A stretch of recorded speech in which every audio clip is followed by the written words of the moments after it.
Olá, pessoal! Hoje eu quero comentar um pouquinho sobre uma discussão que tem ocorrido aí entre pais, alunos, instituições, os professores, né? No começo da semana, eu gravei um vídeo falando sobre a medida provisória 934, que foi publicada agora, essa semana 1º de abril, né?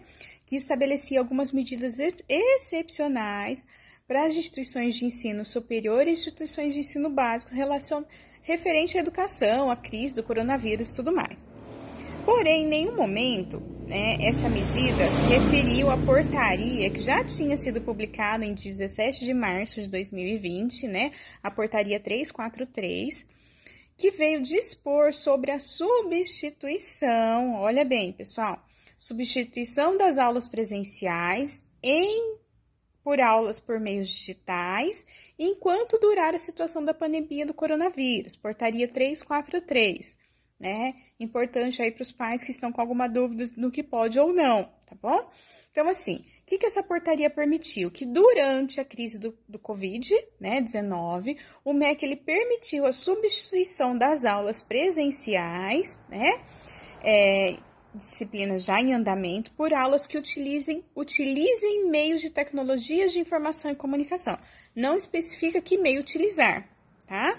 Então, a instituição diante desse cenário, pode utilizar qualquer meio, qualquer ferramenta que possa substituir essas aulas presenciais, desde que não deixe de prestar o serviço, tá bom? O Ministério da Educação, ele veio assim no seu artigo 1º lá da portaria, autorizar em caráter excepcional substituição das disciplinas presenciais em andamento por aulas que utilizem meios de tecnologia de informação e comunicação nos limites estabelecidos, pela legislação em vigor.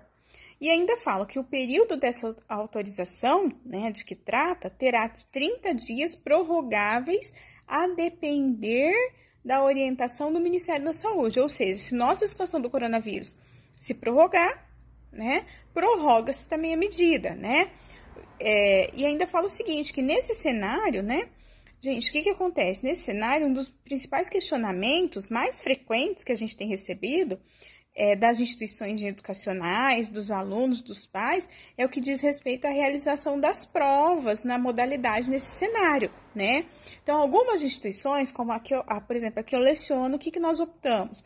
Por mandar as provas, pelas plataformas que a gente tem dado ferramentas, por e-mail, qualquer meio que a gente consiga enviar a prova e o aluno está fazendo em casa, E essa medida, essa portaria, inclusive, ela dá essa brecha, tá bom? Para isso, as instituições podem.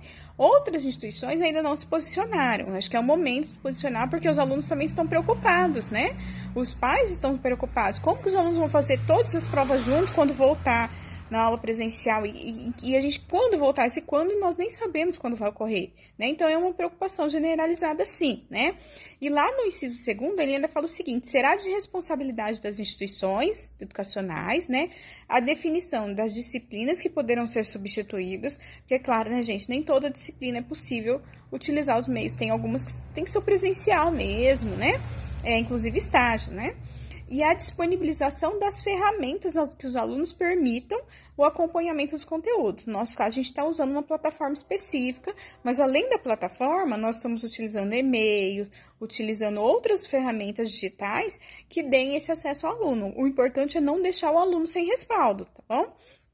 Então, e ainda fala o seguinte, bem como o acompanhamento dos conteúdos ofertados e a realização das avaliações durante o período dessa autorização de que trata o CAPT, Então, é possível a realização de provas à distância mediante a pandemia aí do coronavírus? Segundo essa portaria, sim, tá? Então, revoga, e ela fala o seguinte, que o revogado decreto, que é o 5622 de 2005, de que tratava que mesmo nas modalidades de educação à distância, fazia previsão expressa de que a realização dos exames deveria ser presencial, porque quem tem o ensino à distância aí, o que acontece? Existia um decreto, o 5622 de 2005, que falava que mesmo que você faça o ensino à distância, a prova deveria ser presencial. Tá revogado, tá bom, gente, esse decreto. Então, contudo, né, inclusive tá mencionado lá o decreto 5622, falando que foi revogado pelo decreto 9057 de 2017, que atualmente regula a educação à distância e nada dispõe sobre a obrigatoriedade das provas presenciais. Logo, nos termos legais, né, gente, não há proibição para que as provas dos cursos, seja à distância, seja presencial, né, tenham que ser feito dessa forma, tá bom? Então, sim, podem ser realizadas as provas remotamente, a ferramenta vai depender da instituição, tá? Apenas o condicionamento, a autorização prévia, né, que aqui condiciona que a instituição deve solicitar a autorização, inclusive informar previamente a secretaria, tá bom? Depois de realizada a avaliação em loco, no endereço, sede e tudo mais, né, as ferramentas. Para os cursos presenciais, durante a vigência da portaria, né, 343, aí de 2020, prevalece o disposto, ou seja, ela é clara ao afirmar que compete, né, não é obrigado, tá, pessoal? Fica a critério de cada instituição, que cada instituição definir de como será a realização das avaliações durante o período que trata essa portaria. Ponto, né?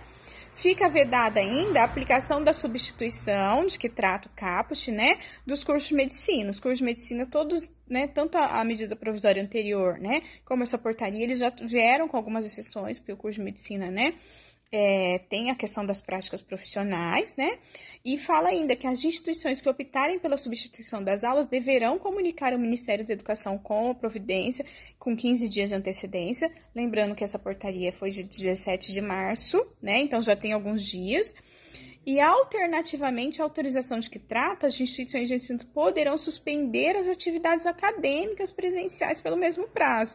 Então, seria critério de cada instituição de ensino suspender pelo prazo, inclusive fala que é possível também calendário de férias, tá? Fala que as instituições poderão ainda alterar o calendário de férias, desde que cumpram os dias letivos. Lembra que eu falei a respeito da medida provisória que já deixou a obrigatoriedade dos 200 dias letivos, desde que cumprisse as horas? É possível também alterar o calendário de férias. Então, algumas instituições aí de ensino infantil, ensino básico, que deram férias para os alunos, elas estão baseadas, né? Elas estão protegidas aí, né? Tanto por portaria como medida provisória, tá bom, pessoal? É isso aí.